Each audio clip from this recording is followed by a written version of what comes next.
భాగవతంలో కృష్ణుడు స్వయంగా చెబుతాడు, నా గురించి ఎవడన్నా 10 మందిలో చెబితే నేను వాడి గురించి దేవలోకంలో చెబుతాను ఉద్ధవా. రెండో మాట చెబుతున్నా, నా పేరు మీద ఎవడన్నా 10 రూపాయలు దానం ఇస్తే కృష్ణార్పణమని నేను వాడికి 100 రూపాయలు ఇస్తాను, 10 రెట్లు ఇస్తానని చెప్పి. మూడో మాట, చివరి మాట, ఉద్ధవా జాగ్రత్తగా విను, నన్ను ఎవడన్నా మనస్సులో స్మరిస్తూ ఉంటే నాకు ఇంకో దారి లేదయ్యా, నేను వాడు ఉన్న చోటే ఉంటా అన్నాడు ఆయన. అంత గొప్ప అవకాశం ఇచ్చాడు. మనం సందుల్లో ఉన్నామా, గొంతుల్లో ఉన్నామా, ఉక్కబోస్తుందా, చలిస్తుందా అనవసరం అమ్మా.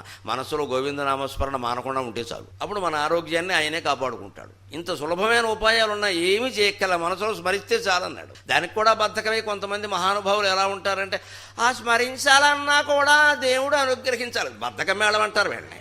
ఆకలిస్తే అన్నం తినట్లా, ఉప్మా తినాలన్నా కూడా దేవుడు అనుగ్రహించాలి. నోరు మూసుకుంటున్నావా, 2 కేజీలు ఉప్మా లాగించేసావు ఇక్కడ. దైవస్మరణ చేయడానికి, పుస్తకం చదవడానికి అప్పుడు దేవుడు అనుగ్రహించేది. కానీ మనకి ఇష్టం లేదు. సొల్లు కబుర్లు చెప్పుకో, ఆశమ్మ బోషమ్మ అంటే గంటలు గంటలు చెప్పుకుంటారు కూర్చుని ఇక్కడ.